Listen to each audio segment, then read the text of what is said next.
Assalamualaikum warahmatullahi wabarakatuh.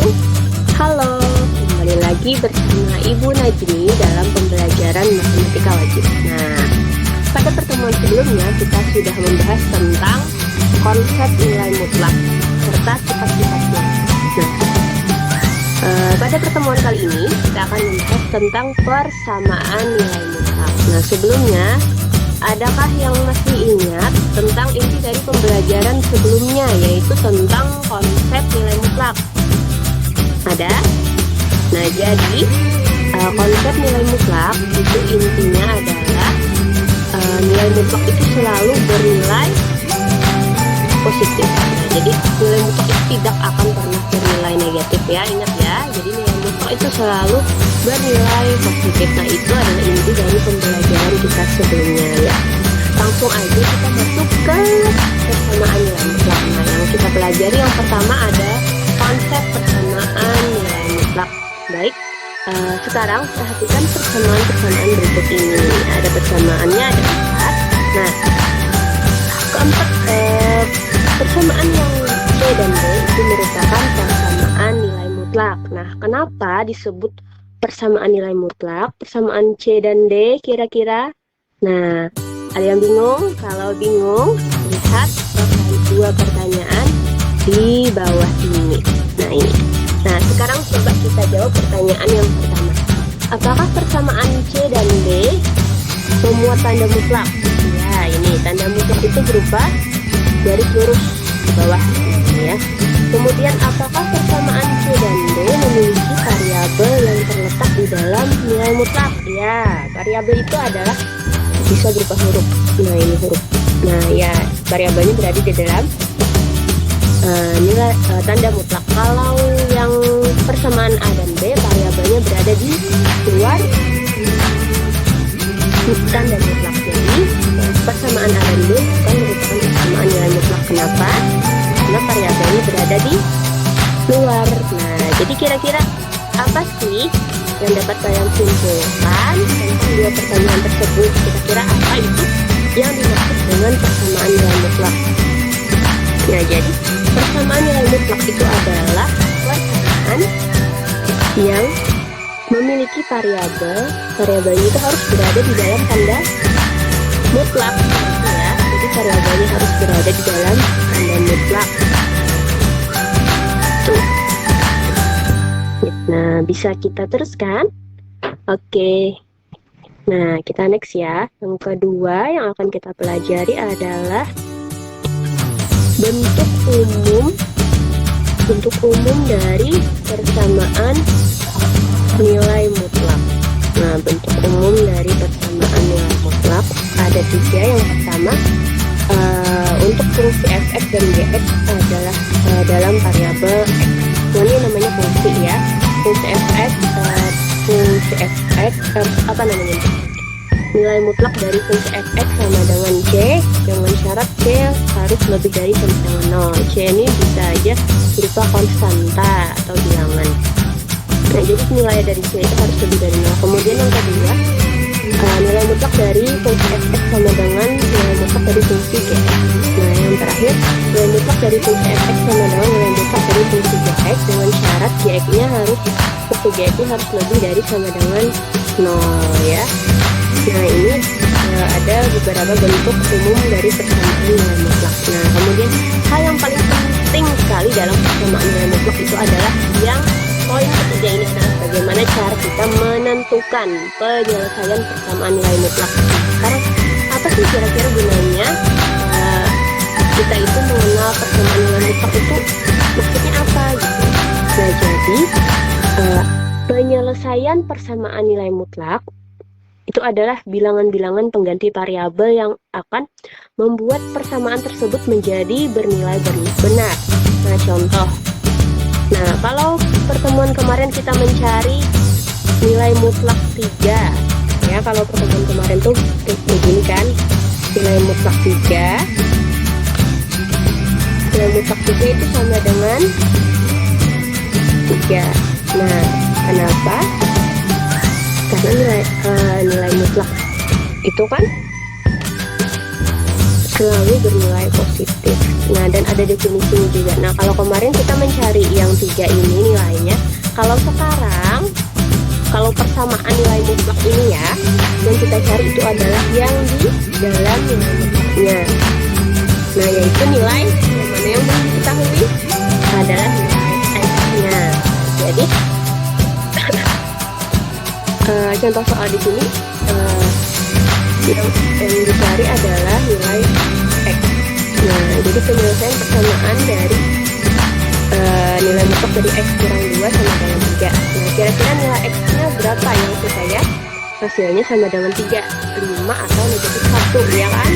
Coba kalian masukkan 5. Nah, ini 5 dikurang 2, 3. Nilai mutlak dari 3 adalah 3, benar kan? Nah, berarti 5 x-nya. Kemudian adakah lagi selain 5? Nah, selain 5, coba kita ini mengira-ngira sih ya. Jadi selain 5 ada negatif 1. Kalau negatif 1 dikurang 2 berarti negatif 3. Nilai mutlak dari negatif 3 adalah 3. Kenapa? Karena nilai mutlak itu selalu bernilai positif. Nah, 3. Nah, benar kan? Ini sama. Jadi ada 2 penyelesaian, yaitu berapa penyelesaian dari persamaan tersebut adalah 5 atau negatif 1. Nah, itu ya.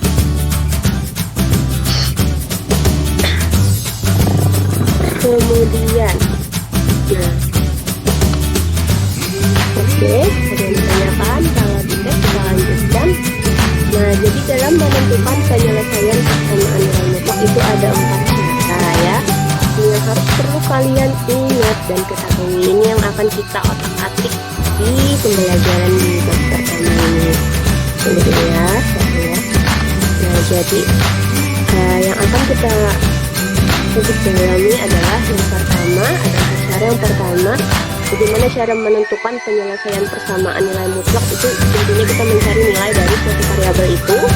Jadi yang pertama dengan menggunakan definisi nilai mutlak sebagai jarak.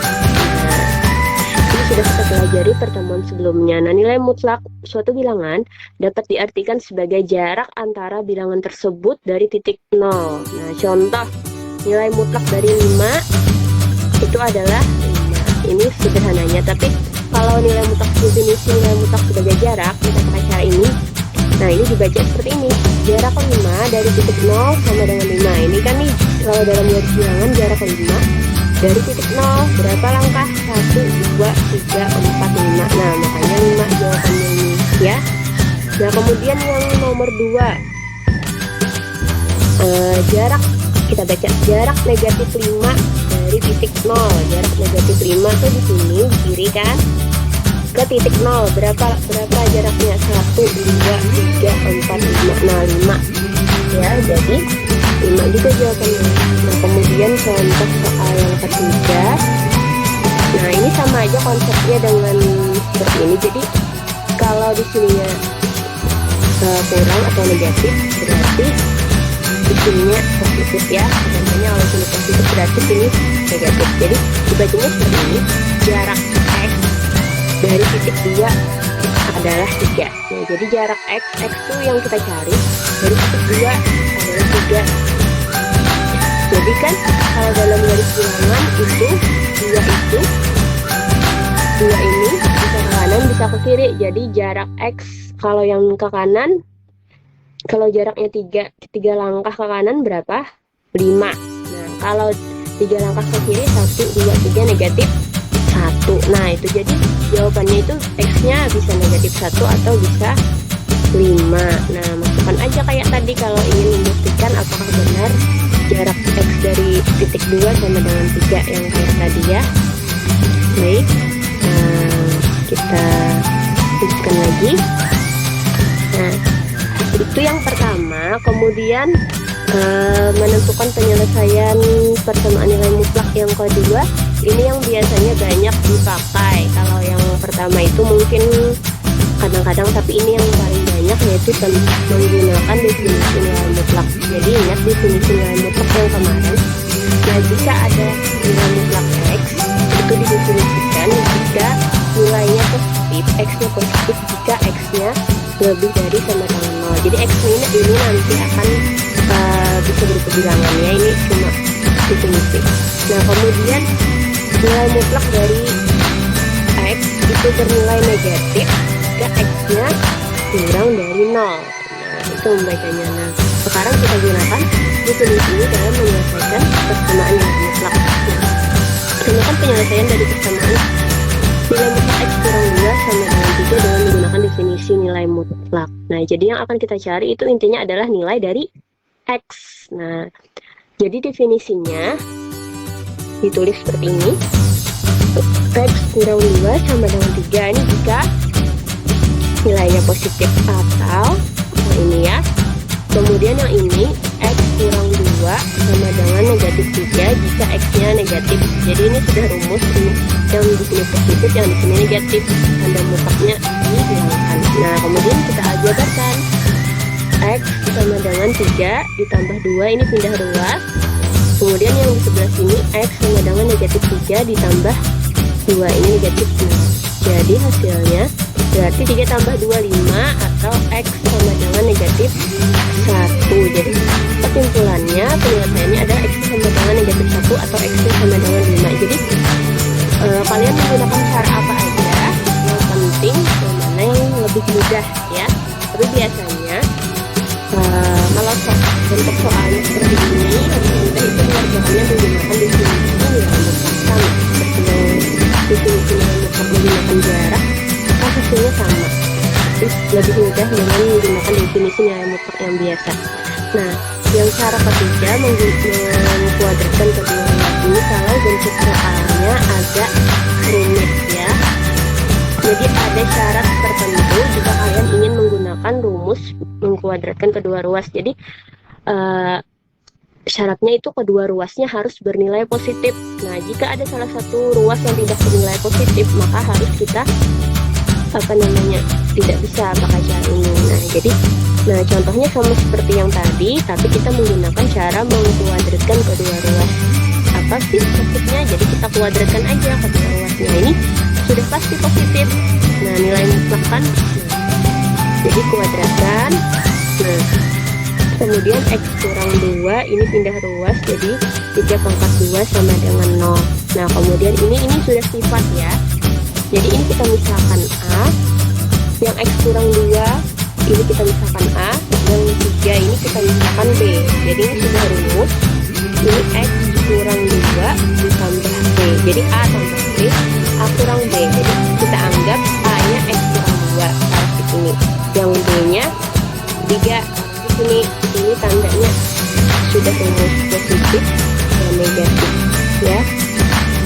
Nah ini X kurang 2 kurang 3 0. Nah itu lupa di sini menambahkan, nanti ditambahkannya di materinya rumusnya. Ini sudah rumusnya. Nah kemudian kita jumlahkan, ini kan sudah langsung aja. Jadi X kurang 2 tambah 3, X kurang 2 kurang 3 sama dengan 0, ini dikali ya. Jadi X yang sama kita jumlahkan, negatif 2 tambah 3. Ini negatif 2 tambah 3. Oh ini ibu salah tulis. Jadi negatif 2 tambah 3 itu adalah negatif 1. Jadi ini negatif 1 ya. Ini negatif 2 tambah 3 berarti negatif 1. Ya nanti ibu ganti. Ini negatif 1. Jadi sudah ruas, jadi positif 1 ya. Nah kemudian yang ini X nya X kurang 2 kurang 3 berarti X kurang 5, ini dijumlahkan. Jadi X kurang 5 sama dengan 0, maka X nya sama dengan 5, ini pindah ruas. Jadi nilai X yang memenuhi adalah X sama dengan negatif 1 atau X sama dengan 5. Oh ini tambah ya, negatif 2 tambah 3 itu positif. Jadi ininya negatif. Lahan tulis nanti ibu perbaiki di bagian materi ya. Ini berarti negatif 1. Baik, sampai sini semoga paham ya.